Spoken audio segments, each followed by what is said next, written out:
Big news this week. The International 10 is back, but it's delayed. The International will be held in Bucharest, Romania.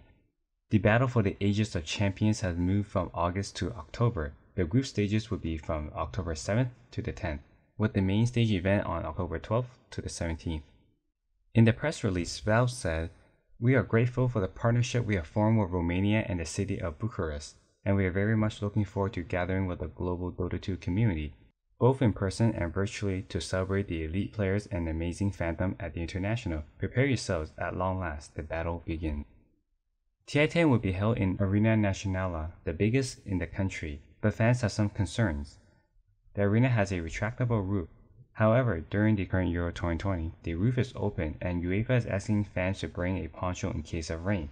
In October, the roof will most likely be closed, so fans shouldn't have to worry about anything. Plus, according to Weather Atlas, October is actually one of the drier months in Bucharest. It typically gets rain for 5 days. With TI being held in October, the biggest tidbit to come out has to be player contracts. According to Philip Aran, former Evil Genius's manager, tweeted out how most contract expires in September after TI, which is usually held in August. Players can potentially go unaffiliated and attend as free agents. This should be very interesting. Now on to the two final regions in the TI-10 qualifiers. Let's begin in China. Elephant came in as a favorite and they almost disappointed everyone. They lost to Ehome in the upper bracket in the Nail Biter series. They had to go through Team Magma and they did beat them convincingly 2-0 to get a rematch against Ehome. They don't have buybacks, they need to try and get out of here, Magma, but they're looking to fight. As Dust, he waveforms in aggressively. He's only got two heroes in the backline and an Elephant. They've got the numbers advantage. Another blink forward secure. More fleets in no man's land. Drag back, he's down. 120 seconds on the deck. They find Luna. Another catch from FY. It's rolling Magma. Oh, what a disastrous fight for them. Disaster indeed. In the rematch, Elephant was always in full control, even in the Game 1 loss. Since dropping Game 1, Elephant took over the series and defeated Ehome 3-1 to punch their ticket to TI-10. And they're going to go in on this. They're already going to look. Terror Wave coming through on a Sylar. He's trying to stand his ground on the Lucent Beams. That's going to get up, and now he's forced that back. He's got the Cold Embrace on the backline, so they look over at Fade. They've got the kill into Chalice. There's two heroes that aren't going to be back into the fight. They don't have buyback. They'll use the refresher. They've got the hook shot in that lands on a Sylar. The Nimbus is down. The Thunder God's Wrath isn't going to be enough damage into the jetpack, and now trying to run, but they get the kill into Super. It's only Super. The buyback's out. Sylar can't survive. He's got buyback. It's still a 3v5. The Nimbuses are down. The Mega Creep secured. The damage is out, but Somnus moves in with the BKB and the blink forward. Eurus from the side in the trees has the refresher. There's the Terror Wave, fearing them out of this qualifier. It's a full team wipe, and Elephant will qualify and book their ticket to TI. Wow. Okay, so Elephant, despite not making it to the major, they are not gonna miss out on TI. In Western Europe, OG and Team Nigma faced off in the lower bracket finals, and boy did they give fans a series to watch. It came down to Game 3, and unfortunately for Team Nigma, their hopes for the International ended today. And I think this is a storyline that we talk about with other teams that I don't think it really comes into play here, where nerves can get the, like Tundra, this would be a great example for them. A lot of players have not gotten to, this is to go to TI Center, but both of these teams so experienced. That is not a thing at all. Is we got a smoke here from Team Nigma. Oh, Rogan is looking for an opening. He's just going to get blown up instead. Actually will live for now. No Tail gets the song to counter everything. His hammer, though. From Team Nigma. Okay. Yeah, what is going on with the hammer? As the egg comes out, you can see the shard is already picked up by him at ILTW with the meta focusing on top. He's going to be able to get it as the egg goes off as well. Nice impale from Soxa, but a big epicenter onto two.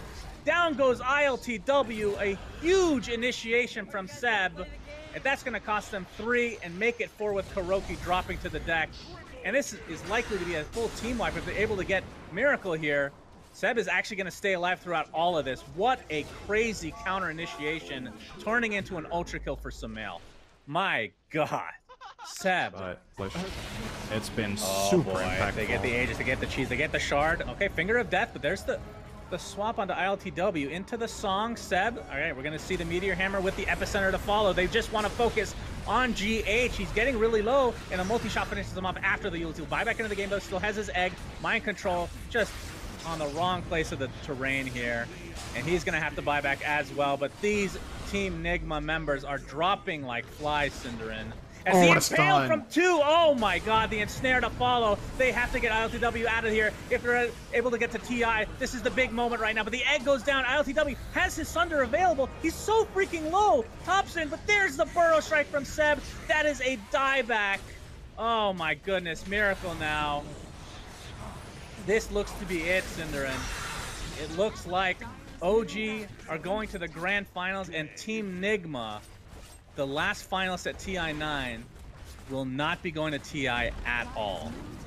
Unreal. It's so crazy. It's like no matter what the outcome of this series is, it's just insane, right? Like we knew that when the qualifier started that this was going to happen, and it still feels so. It still feels so crazy when it does. Like we can't be surprised, right? One of these we're not going, but still, it feels like it really catches you off guard somehow.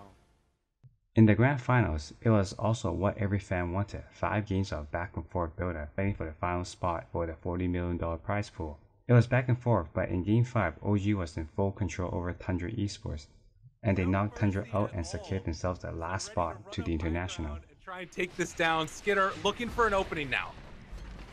Get the meld out. 9, Winner's Curse, hoping to do something. The buyback comes from the Tidehunter. Arrow afterwards. What? The BKB didn't get it out in time.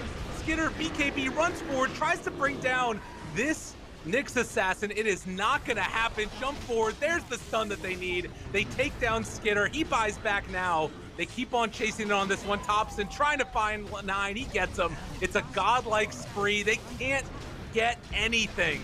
As one by one, all of Tundra falls. OG doesn't even die, and GG is called. OG are going back to TI to defend their title. Just an amazing game coming out from OG here, and they're showing that they deserve this. You know, sort of echoing sentiments from, I think, for TI8, they also barely managed to qualify. I think it was against Wind and Rain back then. In the post-game interview, Saeed Sumail Hassan was asked about the difference between Team Liquid and OG, now that he's been on both teams. No, I think it's more of a... I don't know. I think their Liquid is a super skilled team. It all came down to like mindset at the end of the day, the gameplay. And I think it's more relaxing actually in OG, I guess, in that regard. That I know everybody's comfortable, confident all the time. That's one of the differences that I noticed. Right. You just feel like everyone's kind of maybe a little more like in the game, I guess you mean? Like players feel more confident, it's a little bit more relaxed while you're playing? Yeah, there's like no pressure. We don't really take any pressure, and I think that's one of the bigger strengths we have. So that's what wins you these series. It doesn't matter how good you are, what kind of strats you have. If you're not comfortable, confident, it's gonna bite you. So yeah, I think that's a huge difference. With Team Nigma losing, this marks the end of Kuro Kuroki Salahi's streak to the International as a player. It ends at 9.